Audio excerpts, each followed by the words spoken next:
శ్రీమాత్రే నమ. జయ గురు దత్తాత్రేయ నమ. ఈ వీడియోలో మనం కన్యారాశి వారికి మే 16 నుంచి 31 మధ్యలో జరగబోయే పక్ష ఫలితాలు పరిశీలిద్దాం.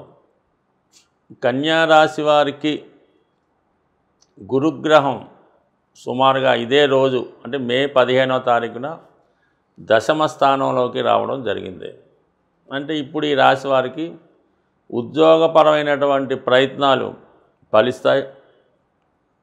నూతన ఉద్యోగంలో ప్రవేశించడానికి ఇది కూడా కొత్త అవకాశాలను ఇవ్వడం జరుగుతూ ఉంటుంది. అంటే ఇప్పుడు ఏమైందంటే దశమాధిపతిగా ఉన్నటువంటి బుధుడు అష్టమంలో సంచరిస్తున్నాడు. అంటే కొద్ది రోజులైనా మీరు ఏదైనా ఈ సమయంలో మార్పు కొరకు ప్రయత్నం చేస్తే ఇది సులువుగా జరుగుతుందన్నమాట. అందువలన ఉద్యోగంలో మార్పు కోరుకునేవారు కంపల్సరిగా ప్రయత్నం చేయండి.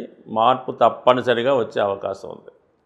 18వ తారీఖున కొంతకాలంగా మీనరాశిలో సంచరిస్తున్నటువంటి రాహువు 6వ స్థానంలోకి, కన్యారాశిలో సంచరిస్తున్నటువంటి కేతువు 12వ స్థానంలోకి మారడం వల్ల ఒక విధమైనటువంటి చిన్న చిన్న సమస్యల్ని పెద్దవిగా చూపించే ఈ రాహు కేతువులు మారడంతో చాలా వరకు ఈ కన్యారాశి వారు చాలా ఫ్రీగా మూమెంట్ అవ్వడం జరుగుతూ ఉంటుంది. గతంలో ఏ పని చేసినా ఒక రెస్ట్రిక్షన్ అంటూ ఉండేదన్నమాట. ఏది చేసినా కూడా ఏదో ఒక డౌటు, ఏదో ఒక అడ్డంకి మధ్యలో ఆగిపోవడం ఇవన్నీ జరుగుతూ ఉండేవి.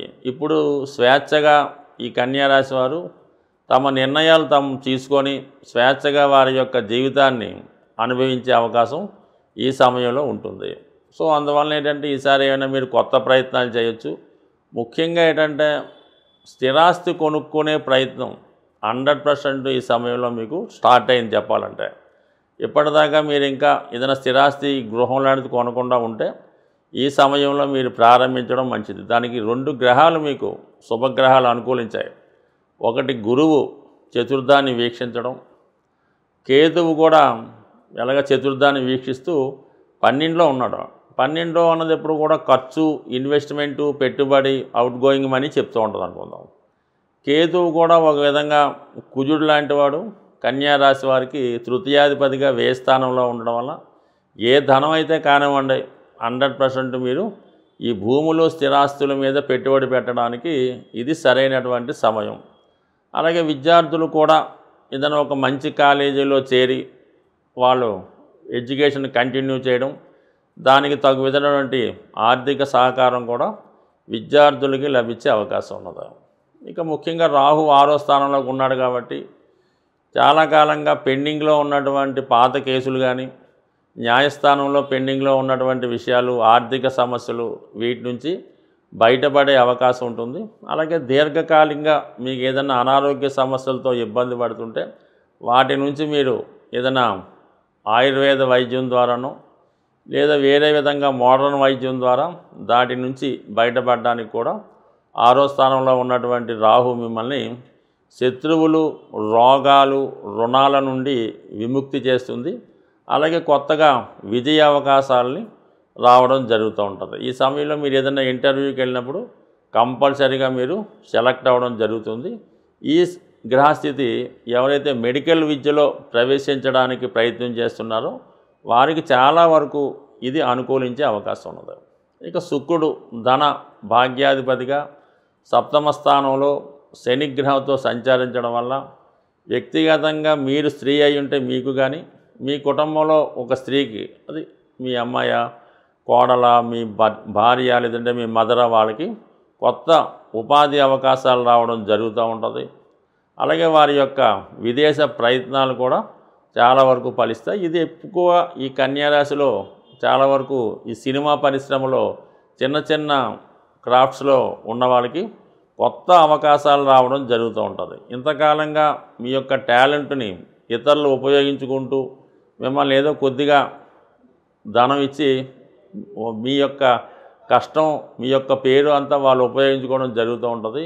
వ్యక్తిగతంగా ఈసారి మీరు ఒక మంచి నిర్మాత, డైరెక్టరో మీ దృష్టిలో పడడం వల్ల, వారి దృష్టిలో మీరు పడడం వల్ల మీలో ఉన్నటువంటి టాలెంట్కి కొత్త అవకాశాలు రావడం జరుగుతూ ఉంటుంది.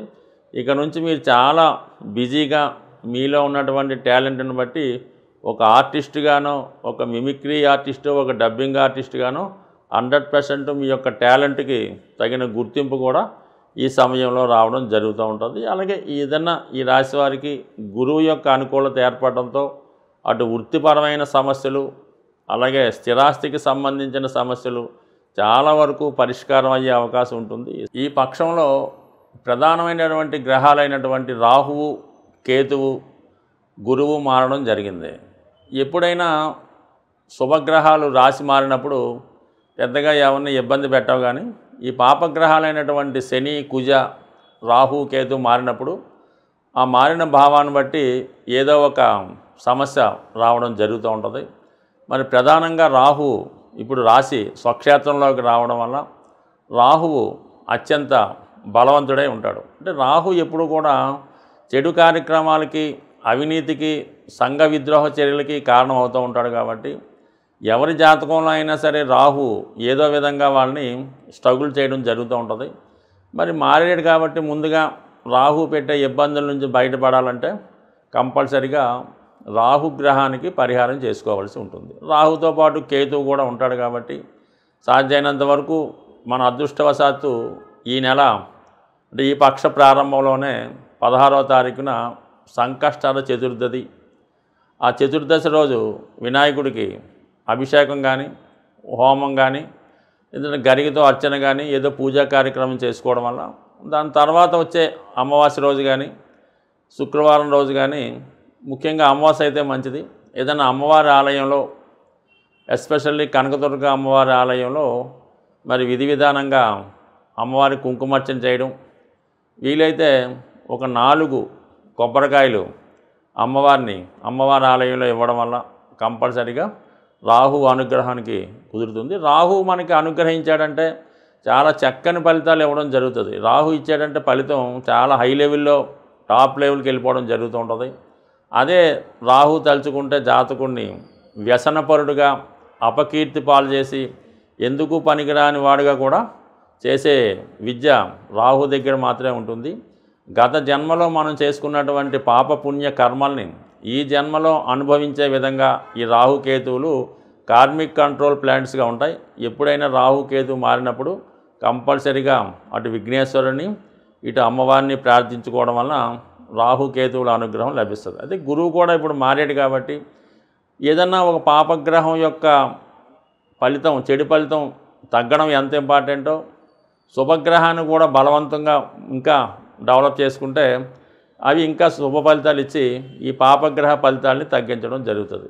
గురువు యొక్క అనుగ్రహం కావాలంటే కేవలం దత్తాత్రేయుడు, షిరిడి సాయిబాబా వారు, లేదంటే మీ యొక్క కులదైవం, మీ కులగురువు, మీకు విద్య నేర్పిన గురువు, వాటి అంతటికన్నా ఇంపార్టెంట్ మీ యొక్క జన్మనిచ్చినటువంటి తల్లిదండ్రులు. వీళ్ళని సేవించడం వల్ల, పూజించడం వల్ల గురుబలం పెరుగుతూ ఉంటుంది.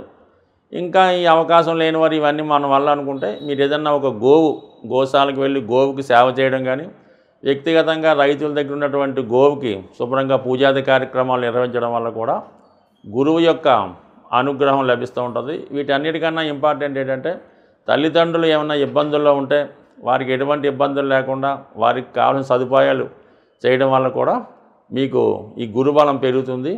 గురుబలం పెరిగితే అన్ని గ్రహాలు కూడా మీకు అనుకూలమైన ఫలితాలు ఇవ్వడం జరుగుతూ ఉంటుంది. ఈ చిన్న పరిహారంతో మీ జీవితాన్ని బ్రహ్మాండంగా చక్కదిద్దుకుంటారని ఆశిస్తూ స్వస్తి.